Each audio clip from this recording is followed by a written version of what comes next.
This is the ninth and final episode, and here we'll share the data between components. In the previous episode, we created a component where the number is updated when you click on this button. Let's create another copy of this component. Now go back to the site, click on the button, and you'll notice that the number is updating individually. In some cases, we might need to update the number together when you click on any of this button.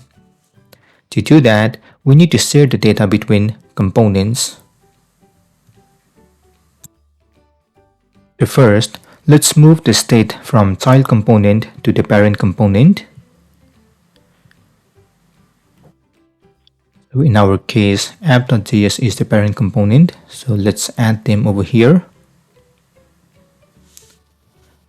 Let's also move the import of useState.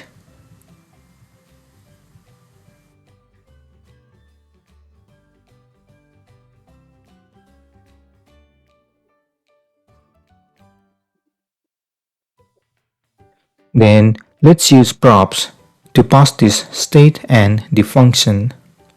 So in both component, add count and pass the count state.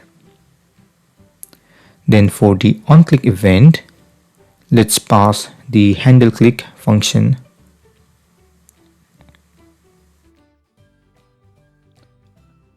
Now in the child component, to use props, on the top, we need count and onClick. Then on the onClick event on the button, we need to pass onClick.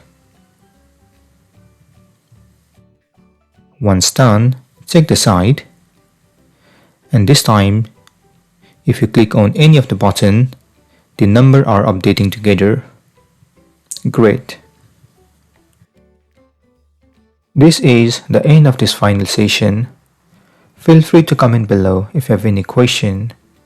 Also please don't forget to like, share and subscribe to my channel to get more videos in the future. Thank you so much for choosing my YouTube channel to learn Quick Start to React. I will see you again next time with the next course.